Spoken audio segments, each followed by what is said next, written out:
Hey guys, it's Erman. Today, we're going to go through our graduation process. We're going to show you our setup, what we do when we get to an event, how the ceremony works, and how it all comes together at the very end. Stay tuned.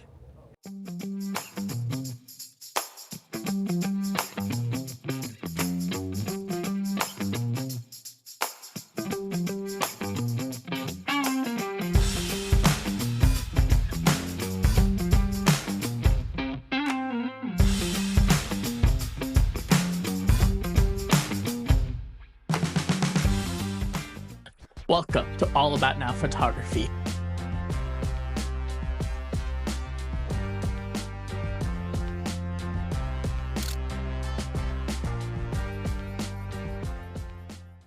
Okay, so we just arrived to the venue. We're going to go into where we're going to be, talk to the contact, and then go over the flow.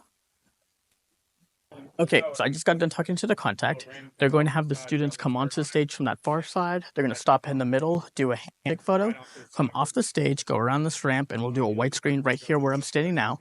And then we're going to try to do a third shot with the student body behind them just to give them an extra picture that they haven't had in the past. So we're going to go ahead and set all that up, and we'll show you how it looks once we're done. Okay, guys, so we have our main camera set up, and we are going to go ahead and test it. Sandra is standing where the student will be standing whenever they walk across the stage. We're going to go ahead and test these pictures, make sure the lighting looks good.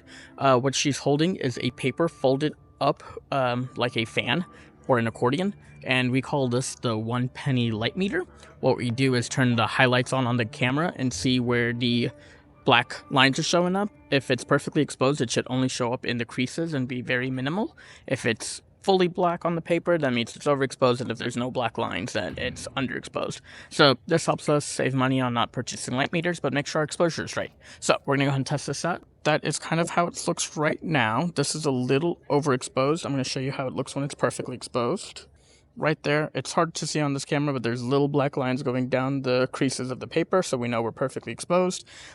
For this stage shot, we are using a Nikon D7000. Our camera settings are 125, 7.1, and ISO 800, and our flash is set to about 1/16th power. And this is just a Nikon, what is this? A Nikon SB800. We are using two cameras, our main and our backup, just in case anything happens. And that will be what we do on the stage. They'll walk up, they'll shake their hands, we'll take a picture of them, and then they'll go off to our white screen, which we will test next.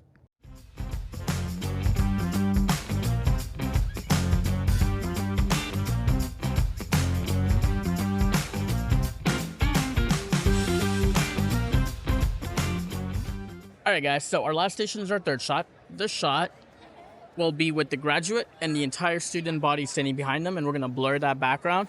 We are using a FJ400 up here, kind of down on them. We don't have an umbrella or anything, that way it doesn't block the view of our audience members that are sitting up there, but also we get a little bit dramatic, harsh lighting. We're bringing a little bit of what we do for sports into graduations just to give them a unique and different picture. They've never gone this before, so it won't hurt our sales. If anything, it'll just add to it. And then we do have a hair light back by that flag, lighting them up just to give them some separation between us and that background. All right, let's go ahead and test this out, and we will see how it works. Sandra's going to stand there. I'm going to give her the camera so she can point it at me while I test this. All right, so for this setup, I'm using a Canon R5 with a 70-200 2.8 lens, and then we have our Westcott trigger up top. Our settings are, as of right now, before I test this, is 125, shutter speed of 125, aperture of 2.8, and our ISO is at 320. Our flash here is at 2.5. We don't need too much power because the venue lighting in here is really good. We just need enough to fill in those shadows and create some dramatic lighting and separation. So I'm going to go and do one more test picture. Sandra, give me a nice big smile. Perfect. And that is what we are looking for. Anyways, that is all of our stations. So we'll go ahead and test our backup one here in just a second. For our backup one, we do have a speed light on it instead of the FJ trigger, just in case when something happens with this, we can go to that, keep shooting, and still get a nice, beautiful picture. The next thing that we're going to do is we're going to set up two more Nikon cameras with flashes on speed racks, take them inside where the student body is being held, and just take some pictures of all the graduates with their friends and teachers and principals and all of that, just so they have some more fun pictures before the ceremony starts. So let's go over there next.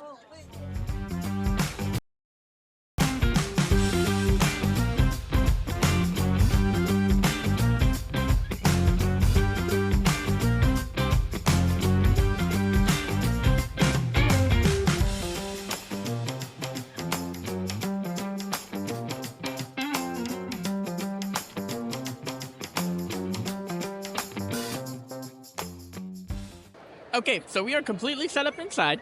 We've done our buddy shots, we've tested everything. Now we're gonna do what we call our processional shots. So the student body will walk through that tunnel and come out in 2 lines. As they come out, Morgan, who is our other photographer today, and Sandra will both take pictures of them while they walk by them. It's just a close-up picture. Hopefully they're looking at the camera as they walk by and they're smiling. But we just get through what we can. We don't put too much pressure on it, and we never stop the line.